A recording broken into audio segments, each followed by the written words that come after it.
আসসালামু আলাইকুম প্রিয় দর্শক। অন্য মঞ্চের আলোচনায় আজ আমাদের সঙ্গে রয়েছেন যে আইসিটি গঠিত হয়েছিল ৭১-এর যুদ্ধ অপরাধী, মানবতার বিরুদ্ধে অপরাধীদের বিচার করবার জন্য, সেই আইসিটিতে কেন সেনা কর্মকর্তাদের বিচার হচ্ছে? কি অপরাধে তাদের বিচার করা হচ্ছে? যদি সেনাবাহিনীর ওই কর্মকর্তারা ওই অপরাধ করে থাকে, তাহলে সেই বিচার করবার জন্য সেনা আইন কিংবা প্রচলিত আইন আছে কিনা, কিংবা আইসিটি একমাত্র আইন কিংবা আইসিটি বেস্ট আইন, সেটা নিয়ে প্রশ্ন উঠেছে। যাদের বিরুদ্ধে আইসিটিতে মামলা করা হলো, যে অপরাধের কথা বলে মামলা করা হলো, তারা কি আসলেই সেই অপরাধে অপরাধী? কিভাবে এই আর্মি অফিসারদের সিলেক্ট করে এই মামলায় ঢুকানো হলো? এই বিষয়টি নিয়ে আজকের আলোচনা। একদম শেষ পর্যন্ত থাকবেন। অত্যন্ত গুরুত্বপূর্ণ এই পর্বটি সবাইকে দেখবার জন্য বিশেষ অনুরোধ রইল। আসসালামু আলাইকুম এবং আদাব। যে কথা বলছিলাম যে ৭১-এর যুদ্ধ অপরাধ, মানবতা বিরোধী অপরাধ, এসবের জন্যই কিন্তু জাতীয় সংসদে আইন করে এই আইসিটি গঠিত হয়েছিল, ইন্টারন্যাশনাল ক্রাইমস ট্রাইব্যুনাল। কিন্তু ২০২৪ সালের জুলাই আগস্টের রেজিম চেঞ্জের পরে হঠাৎ করে আমরা দেখলাম যে উদ্ভট কিছু মামলা করা হলো, এবং এক একটা মামলায় শত শত আসামি, এক একজনের বিরুদ্ধে ২০০-৩০০ মামলা। মাননীয় প্রধানমন্ত্রী শেখ হাসিনার বিরুদ্ধে ৬৫০-র বেশি মামলা, এবং অধিকাংশ মামলাই হলো মার্ডার কেস। এবং এই সব মামলা এসে আইসিটিতে অবৈধ ইউনূস সরকারের ততোধিক অবৈধ অধ্যাদেশের মাধ্যমে অ্যাড করা হলো। এবং তারপরে আরো অবাক করা কাণ্ড যে আমরা দেখলাম সেনাবাহিনী কর্মকর্তাদেরও এই আইসিটিতে আনা হলো বিচার করবার জন্য। তাদের বিরুদ্ধে অপরাধ হলো হত্যা, গুম, এরকম নানাবিধ অপরাধ রয়েছে। আসলেই কি অপরাধগুলো সংগঠিত হয়েছিল কিনা, আসলেই যাদের বিরুদ্ধে মামলা করা হয়েছে তারা এর সাথে জড়িত কিনা, এই বিষয় নিয়ে আলাপ করব। তার আগে ইতিমধ্যে আপনারা জানেন যে গত ২-৩ দিন ধরেই আমরা বিভিন্ন প্রচার মাধ্যমে, গণমাধ্যমে দেখছি যে আইসিটির একজন প্রসিকিউটরের ফোন আলাপ। তিনি একজন আসামির পরিবারের সদস্যের সাথে কথা বলছেন এবং ১ কোটি টাকা ঘুষ চেয়েছেন। ১ কোটি টাকা ঘুষ পেয়ে তিনি মামলাকে, তদন্তকে প্রভাবিত করবেন, এবং তিনি কিস্তিতে টাকাটা চেয়েছেন। এই রেকর্ডটি আমি আরো কয়েকদিন আগে পেয়েছিলাম। আমি আপনাদের বলেছি, একদিন আমি সব প্রস্তুতি নেওয়ার পরেও এপিসোডটি করতে পারিনি, কারণ যিনি আমাকে কল রেকর্ডটি দিয়েছিলেন তিনি আমাকে শেষ মুহূর্তে রিকোয়েস্ট করেছে এটি যেন আমি না করি। সম্ভবত আমি করলে যতটুকু প্রচার হতো তার চেয়ে অনেক বেশি প্রচার এখন হয়েছে। কিন্তু আপনাদের একটা কথা বলি, এর বাইরেও আমার কাছে আরো বেশ কিছু ফোন আলাপ এসেছে, আরো বেশ কিছু প্রমাণ এসেছে। সো ওই যে ফোন আলাপটা আমরা শুনলাম বিভিন্ন প্রচার মাধ্যমে, গণমাধ্যমে, ওইটা আসলে টিপ অব দ্য আইসবার্গ। পুরো বরফের একদম গভীরতা, শেকড় অনেক গভীরে। এটা, এই আইসিটি বেসিক্যালি ছিল একটা মানি মেকিং প্রজেক্ট বলা যায়, একটা সিন্ডিকেটের টাকা বানানোর প্রজেক্ট। পাশাপাশি এর মধ্য দিয়ে একটা রাজনৈতিক প্রতিহিংসা বাস্তবায়ন করা, এর মধ্য দিয়ে শেখ হাসিনাকে রাজনীতির থেকে মাইনাস করে ফেলা, তাকে ২৪ সালের ৫ই আগস্ট নির্মমভাবে হত্যার যে মূল পরিকল্পনা ছিল সেটি যখন ভেস্তে গেছে, তখন তাকে এই আইসিটিতে একটা প্রহসনের বিচারের মাধ্যমে মৃত্যুদণ্ডের রায় দেওয়া হয়েছে। এবং এই রায়টা দেওয়ার পরে আপনাদের মনে আছে যে ঢাকাস্থ মার্কিন রাষ্ট্রদূতের একজন কর্মকর্তা তার নারী সাংবাদিকদের সাথে মিটিং এ এই রায়ের ব্যাপারে কথা বলেছিলেন। তিনি স্বীকার করেছিলেন যে এটা আইনগতভাবে সঠিক ছিল না, তারপরেও রায়ে তিনি তার সন্তোষ প্রকাশ করেছিলেন। তার মানে বুঝতে পারছেন যে কত গভীরে এই ষড়যন্ত্রটা ছিল। তো আজকে আমি শুধু এই সেনা কর্মকর্তাদের কিভাবে এই আইসিটিতে আনা হলো, এর পেছনে কি ষড়যন্ত্র, সেটি নিয়ে কথা বলবো। পরবর্তী কোনো এক পর্বে আরো কিছু বিষয় নিয়ে কথা বলবো। এই আইসিটির আরো কিছু প্রমাণ আমার কাছে এসেছে। তো আমি এখন আপনাদের একটা ছোট্ট ফোন আলাপ শোনাতে চাই, তারপরে বাকি আলোচনা। আর এখানে আমার পজিশনটা হচ্ছে যেহেতু আমাদের সার্ভিসে আছে কমিউনিটির অংশ, সো exactly আমি বলেছি যে আই ওন দ্যাট কমিউনিটি। এখন আমার যেটা, আমি তো ওদের অর্গানাইজেশনাল কালচার বুঝি। এখন আমার পজিশনটা হচ্ছে যে যেই অফিসারদেরকে আসলে মানে আনা হয়েছে, যারা আসলে দোষী না, হ্যাঁ আমরা একটা বড় মিস্টেক করেছি। প্রবলেমটা হয়ে গেছে উদয় কাছে এবং শাহেদ মাকি, এই দুজন প্রসিকিউটরকে দিয়ে সমস্ত গুণের এগুলো ইয়ে করা হয়েছে, ডিল করা হয়েছে। তো ওরা এগুলো অনেক কিছু বোঝে না অথবা পলিটিক্যালি মোটিভেটেড। সেই কারণে মানে এখানে বলতে পারেন যে একটা বড় অংশ অফিসার আসলে নির্দোষ অথবা ঘটনাচক্রের শিকার, ওদেরকে আনার কোনো দরকার ছিল না। দুই একটা ক্লিয়ার অবশ্যই আছে নো ডাউট, কিন্তু একটা মানে বেশিরভাগই হচ্ছে আছে অথবা তাদের সাথে কোনো কিছু ছিল না। এইটা আসলে আর্মি কিন্তু খেপিয়ে দিয়েছে। আমার টার্গেটটা থাকবে হচ্ছে যে যখন আমাদের সুযোগ আসবে এদেরকে আসলে এই পরিস্থিতি থেকে বাদ দেওয়া। সুযোগ সামনে অবশ্যই আসবে ইনশাআল্লাহ। এখন যেহেতু এখন রেজিম চেঞ্জ হলে অবশ্যই যদি আমরা ইয়েতে থাকি, প্রসিকিউশনে থাকি, অ্যাটলিস্ট আমি বলতে পারি যে বিএনপি সরকার আসলে আমি প্রসিকিউশনে থাকবো, দ্যাট ইজ স্পেশাল। তো তখন আমি এই জিনিসগুলো আমার মতো করে যেটা রাইট সেটাই করবো।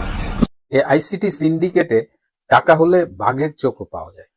এখানে প্রথমত হলো যে আইসিটিতে আপনার যদি টাকা থাকে এবং আপনার যদি কারো বিরুদ্ধে শত্রুতা থাকে, মনে করেন যে আপনি আওয়ামী লীগের কোনো একজন এমপির উপরে খুব ক্ষুব্ধ, আপনি এই আইসিটিতে যদি টাকা দেন, এই তাজুল ইসলাম কিংবা তার প্রসিকিউটরের যে কাউকে যদি চুক্তি করে একটা টাকা দেন, ধরেন 50 লাখ বা 1 কোটি টাকা দেন, তাহলে ওই যে এমপির উপর আপনার ক্ষোভ তাকে মামলা দিয়ে আইসিটিতে ঢোকানো হবে। আমি শুরুতে বলেছিলাম যে এটা একটা মানি মেকিং প্রজেক্ট, এটা একটা সিন্ডিকেট ছিল। এই সিন্ডিকেটের নেতা ছিল সদ্য যাকে তাড়িয়ে দেওয়া হয়েছে বিদায়ী চিফ প্রসিকিউটর তাজুল ইসলাম, এবং এখানে প্রায় 18 জন বা তার একটু কম বেশি, 2-1 পদত্যাগ করছে, 2-1কে বাদ দিছে, প্রসিকিউটর রয়েছে চিফ প্রসিকিউটর সহ, আর তদন্ত কর্মকর্তা আছেন 24 জন। এই যে টোটাল এরা, এই যে 42 থেকে 45 জন, এরা সবাই মোটামুটি টাকা খায়, এবং প্রসিকিউটররা যে কেউ টাকা খাক এটা তাজুলকে কমিশন দিতে হবে। আমার কাছে প্রমাণ আছে যে এই প্রধান তদন্ত কর্মকর্তা চিফ প্রসিকিউটর ছাড়াও তাকে 10 লাখ টাকা ঘুষ দিয়ে আমাকে ফোন করে বলেছে যে ভাই আজকে 10 লাখ টাকা দিয়ে আসলাম। এই ভুক্তভোগীর পরিবার, আপনারা এর আগে শুনেছেন আশুলিয়ার মামলার আগে টাকার ব্যাগ নিয়ে আসামি পক্ষের একজন ঢুকেছেন এই এক প্রসিকিউটরের রুমে, এবং সেই আসামিকে খালাস দিয়ে দেওয়া হয়েছে। ফোন আলাপে শুনেছেন 1 কোটি টাকা চেয়েছে, যেটা বললাম একটু আগে, যে ফোন আলাপটা আপনারা শুনলেন, 2 জন প্রসিকিউটর উদয় এবং মাহদি, তারাই মূলত ঠিক করেছে। মূলত সেনাবাহিনীর উপরে রাগ, সেনাবাহিনীকে ধ্বংস করা, সেনাবাহিনীর মধ্যে একটা প্রফেশনাল যারা, তাদের টার্গেট করে, এবং মোটামুটি একটা পার্টিকুলার অংশকে টার্গেট করে কিন্তু আসামি করা হয়েছে। আপনি যদি আসামির লিস্ট দেখেন, হ্যাঁ, যে অফিসার সোর্ড পেয়েছে, একাডেমিক গোল্ড পেয়েছে, পুরা ক্যারিয়ারে হাইলি প্রফেশনাল, আমেরিকায় ট্রেইন, বিদেশে ট্রেইন, সেই সব অফিসারদের বেছে বেছে এই মামলায় আসামি করা হয়েছে। এবং আপনারা জানেন যে এই যে গুমের অভিযোগ করেছে যে ব্যারিস্টার আরমান, যিনি এই সান্ধ্যভোটের সংসদের এমপি, যার বাবার ফাঁসি হয়েছিল যুদ্ধ অপরাধী মীর কাসেম আলী, সে আরমান এতদিন বলেছে সে গুম ছিল, এখন সে বলছে যে সে এই গত 7-8 বছর আত্মগোপনে ছিল, এবং আত্মগোপনে থাকা নাকি গুমের মতোই। What is this?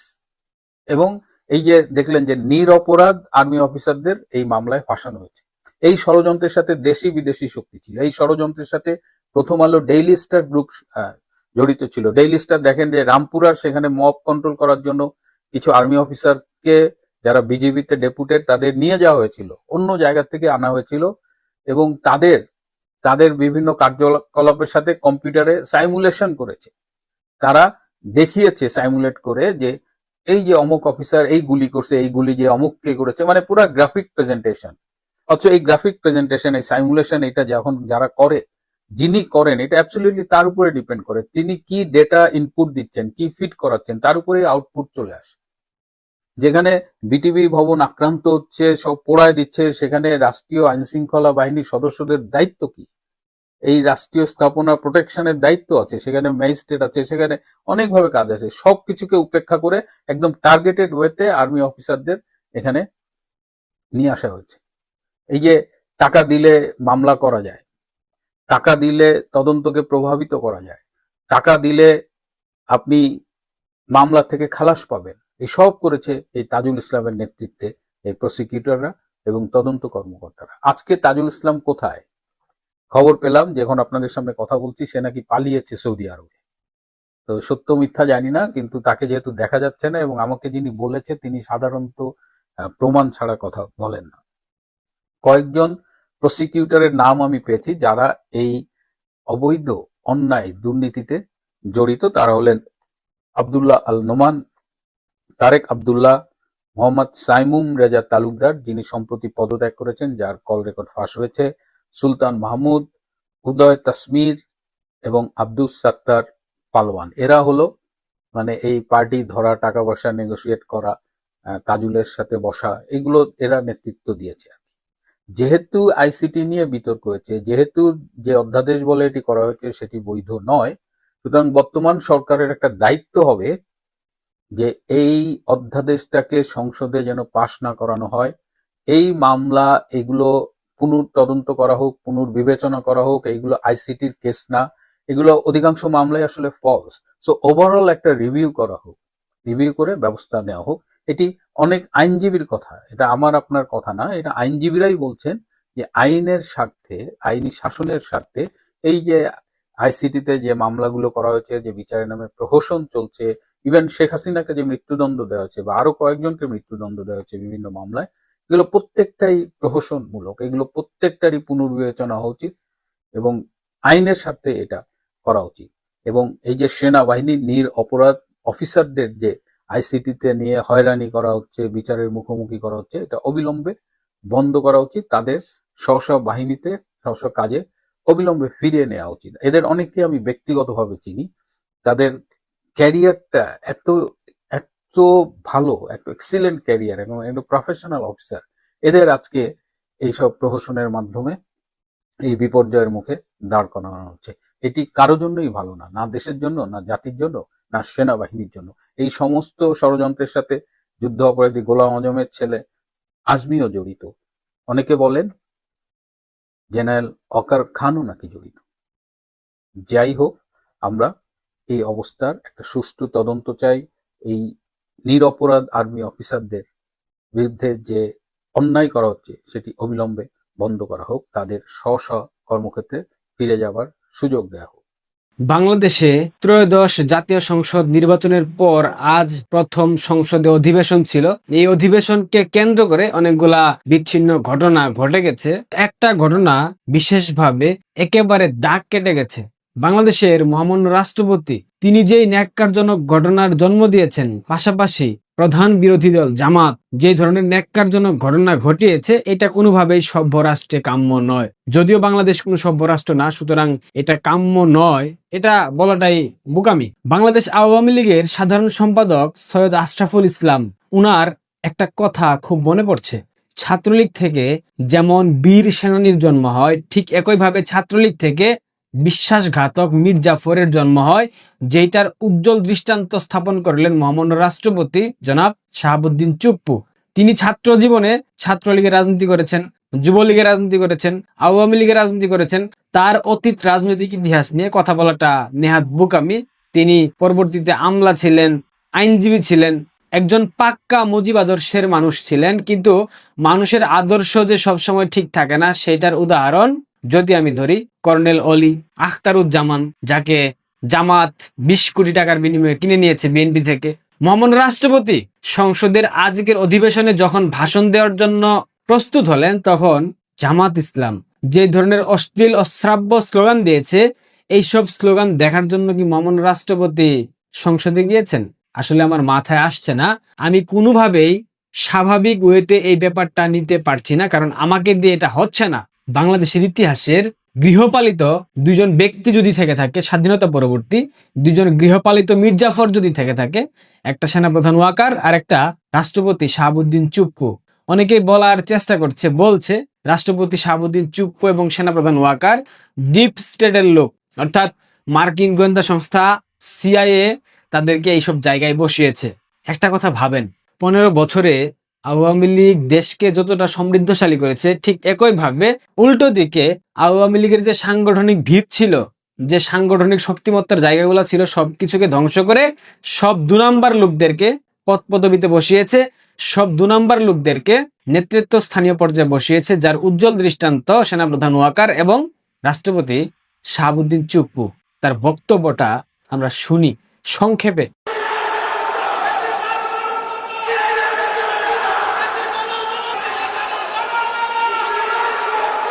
ত্রয়োদশ জাতীয় সংসদের এই উদ্বোধনী অধিবেশনে বাংলাদেশের ইতিহাসের এক ঐতিহাসিক মুহূর্ত।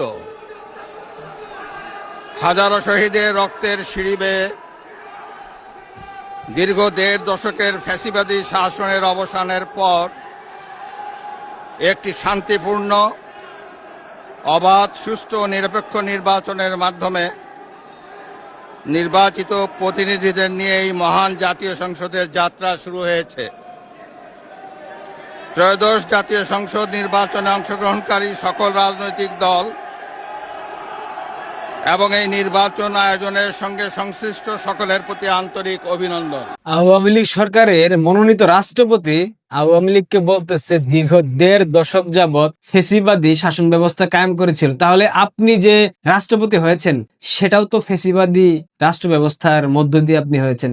এইসব কথা কে বলবে? শুধুমাত্র এই ঘটনা ঘটেনি, আজকে সংসদে সেই ৭১-এর রাজাকার এটিএম আজাহার, যে কিনা ১৯৭১-এ মহান মুক্তিযুদ্ধের সময় আমাদের মা বোনদেরকে ধর্ষণ করেছিল, আমাদের মুক্তিযোদ্ধাদেরকে হত্যা করেছিল, ঘর থেকে তুলে নিয়ে গিয়ে সেই রাজাকারদেরকে আমরা সংসদে দেখতে পাচ্ছি।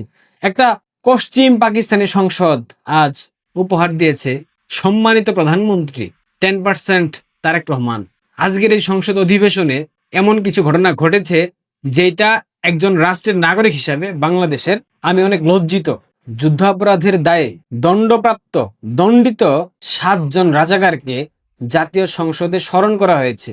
মনে রাখবেন, নিজামী মুজাহিদ সাইদির নাম শোক প্রস্তাবে অন্তর্ভুক্ত করতে অনুরোধ সরকার দলীয় চিফ হুইপের। জাতীয় দিবসের তালিকা থেকে বাদ ৭ মার্চ এবং ১৫ আগস্ট, আছে ৫ আগস্ট অর্থাৎ জুলাইয়ের সেই জঙ্গি উত্থানের দিন। মহামান্য রাষ্ট্রপতি অনেক কথাই বলেছেন, কিন্তু তার যে বক্তব্য সেখানে উল্লেখিত যে বিষয়গুলা, তিনি বলেছেন আওয়ামী লীগ সরকার বাংলাদেশকে দুর্নীতিতে চ্যাম্পিয়ন বানিয়েছে। আওয়ামী লীগের গত ১৬ বছরের শাসনামলে কবে বাংলাদেশ দুর্নীতিতে চ্যাম্পিয়ন ছিল সেই সংবাদটা আমি দেখতে চাই। তিনি ভুলে গেছেন ২০০১ থেকে ২০০৬ বিএনপি চারবার দুর্নীতিতে চ্যাম্পিয়ন হয়েছিল। বিএনপির সেই চ্যাম্পিয়ন হওয়ার দায় কি তবে আওয়ামী লীগের উপর চাপিয়ে দিলেন? ২০০১ থেকে কি তাহলে ২০০৬ পর্যন্ত আওয়ামী লীগ ছায়া সরকার ছিল, নাকি আওয়ামী লীগ মূল সরকার ছিল, বিএনপি ছায়া সরকার হয়ে সরকার পরিচালনা করেছে, রাষ্ট্র পরিচালনা করেছে? কোনটা? এই প্রশ্নের উত্তরটা মহান রাষ্ট্রপতি যদি দেন সেক্ষেত্রে আমরা বুঝতে পারবো, আমরা জানতে পারবো। আমাদের জানা তো উচিত, আমাদের প্রজন্মের জানা উচিত তো, তাই না? কবে আওয়ামী লীগ ফেসিবাদী শাসন ব্যবস্থা কায়েম করেছিল? কবে আওয়ামী লীগ দুর্নীতিতে চ্যাম্পিয়ন হয়েছিল? আমি খন্দকার মুস্তাককে দেখিনি, আমি ওয়াকারকে দেখেছি, আমি শাহাবুদ্দিন চুপ্পু সাহেবকে দেখেছি। আপনারা অনেকে আমার এই বক্তব্যের বিরোধিতা করতে পারেন, আপনারা বলবেন, এখন প্রশ্ন করতেই পারেন যে মহামান্য রাষ্ট্রপতি তো লিখে দেয়া ভাষণ পাঠ করেছেন, আপনাদের কথায় আমি একমত পোষণ করছি। কিন্তু আমার যেই প্রশ্ন, একজন মানুষ যখন সাংবিধানিক প্রধান হন অর্থাৎ রাষ্ট্রপতি হন, তার কি আর অন্য কোনো রাজনৈতিক অভিলাষ থাকতে পারে? তার কি অন্য কোনো রাজনৈতিক জায়গা অবস্থান পাওয়ার জন্য স্বপ্ন দেখা উচিত? এই প্রশ্নটার সবাই উত্তর দেবেন উচিত না। মহামান্য রাষ্ট্রপতি উনি বয়সের শেষ প্রান্তে চলে এসেছেন, উনি আর কতদিন বাঁচবেন?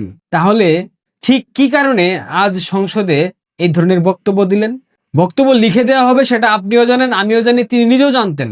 তিনি পদত্যাগ করতে পারতেন না? ৫ আগস্টের পর তাকে পদত্যাগের জন্য অসংখ্যবার চেষ্টা করা হয়েছে, চাপ প্রয়োগ করা হয়েছে। আওয়ামী লীগের এক শ্রেণী নেতা কর্মী ভাবতো শাহাবুদ্দিন চুপ্পু সাহেব লাস্ট খেলাটা খেলে দেবেন, যেমনটা ওয়াকারের ক্ষেত্রে ভাবা হতো, কিন্তু ওয়াকার লাস্ট খেলা খেলে দিয়েছে, আওয়ামী লীগ ছাড়া নির্বাচন সম্পন্ন করে ফেলেছে। আজ সেই কফিনে ফুল পেরেকটুকু ঠুকে দিল মহামান্য রাষ্ট্রপতি শাহাবুদ্দিন চুপ্পু সাহেব। বাংলাদেশের রাষ্ট্রপতি হয়েছেন, তিনি তো চাইলেই ক্ষমতা থেকে সরে যেতে পারতেন। রাষ্ট্রের সাংবিধানিক সংকট সৃষ্টি হবে, রাষ্ট্রের সাংবিধানিক শূন্যতা সৃষ্টি হবে, এই দায়িত্ব শুধুমাত্র রাষ্ট্রপতি শাহাবুদ্দিন চুপ্পুকে দেওয়া হয়েছিল। রাষ্ট্রের সাংবিধানিক সংকট সৃষ্টি হইলে, সাংবিধানিক শূন্যতা সৃষ্টি হইলে সেই ক্ষেত্রে যতগুলো রাজনৈতিক দল আছে তাদের দায়িত্ব ছিল না? অন্তর্বর্তীকালীন সরকারের দায়িত্ব ছিল না? তিনি শুধুমাত্র যে ক্ষমতা লোভের জন্য, সেক্ষেত্রে আমরা বলতেই পারি শাহাবুদ্দিন চুপ্পু সাহেব ক্ষমতার লোভের জন্য তিনি তার পদ আঁকড়ে ধরেছিলেন। তিনি আবার এখন বলতেছেন বিএনপি যদি রাখতে চায় তিনি পূর্ণ মেয়াদে ক্ষমতায় থাকতে রাজি। কিন্তু শাহাবুদ্দিন চুপ্পু সাহেব একবারের জন্য ভাবছে না সবকিছু আদায় করে নিয়ে শেখ হাসিনার বিরুদ্ধে, আওয়ামী লীগের বিরুদ্ধে শক্ত এভিডেন্স তিনি হাতে নিবেন, এরপর তাকে ফুটবলের মতো একটা ফ্রি কিক মারবেন, গোল পোস্টের ভিতর দিয়ে জাল ভেদ করে তিনি চলে যাবেন বাংলাদেশ থেকে অনেক দূরে। একথা কি মহামান্য রাষ্ট্রপতি শাহাবুদ্দিন চুপ্পু সাহেব জানেন? চুপ্পু সাহেবের ত্যাগ তিতিক্ষা নিয়ে আমার কোনো আক্ষেপ নাই, আমি কোনো সমালোচনা করছি না, কিন্তু বঙ্গবন্ধুর বাংলাদেশে দাঁড়িয়ে যেই সংবিধানের শপথ তিনি পড়ান, যেই সংবিধানের রক্ষার দায়িত্ব এক প্রকার তার উপর। এই সংবিধানকে যিনি পাকিস্তানিদের হাত থেকে ছিনিয়ে এনে বাংলাদেশকে দিয়েছিলেন, সেই জাতির মহানায়ক, জাতির জনক বঙ্গবন্ধু শেখ মুজিবুর রহমানের নাম একটা বারের জন্যও সংসদে উচ্চারিত হয়নি। এই বিএনপির কাছ থেকে আপনারা ভেবেছিলেন সাম্যের রাজনীতি প্রতিষ্ঠা করবে বিএনপি? আপনারা ভেবেছিলেন বিএনপি ষড়যন্ত্রের রাজনীতি, গ্রেনেডের রাজনীতি, খুন গুম হত্যার রাজনীতি পরিহার করে তারা স্বাভাবিক সুষ্ঠু ধারায় গণতান্ত্রিক পরিবেশে রাজনীতি করবে, বাংলাদেশে গণতন্ত্র ফিরিয়ে আনবে? তারেক রহমান পশ্চিমা দেশে থেকে 18 বছরে সভ্য হয়েছেন, এটা আপনাদের ধারণা? আমরা বারবার বলেছি, কয়লা ধুলে ময়লা যায় না। তারেক রহমান বাংলাদেশের রাজনীতির একমাত্র কয়লা। এই কয়লাকে আপনি যতই ধুবেন ততই কালো পানি বের হবে, সাদা পানি বের হবে না, রঙিন পানি বের হবে না। যেটার প্রমাণ আজ সংসদ অধিবেশনের মধ্য দিয়ে বিএনপি রাজাকারদেরকে স্মরণ করে, তাদের শোক প্রকাশ করে, তাদের নাম উত্থাপন করে প্রমাণ করে দিল।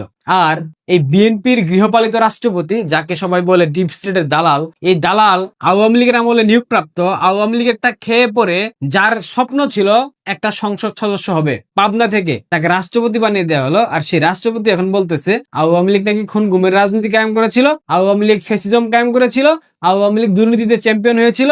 কদিন পরে বলবে শেখ হাসিনা তাকে জোর করে রাষ্ট্রপতি বানিয়েছিল, এটাই বলবে। এছাড়া তো আর কোনো বক্তব্য আছে বলে আমি মনে করি না। আওয়ামী লীগ প্রত্যেকটা গুরুত্বপূর্ণ সেক্টরে কোন টাইপের মানুষদেরকে নিয়োগ দিয়েছিল, যার কারণে পতন খুব সহসায় হয়ে গেছে।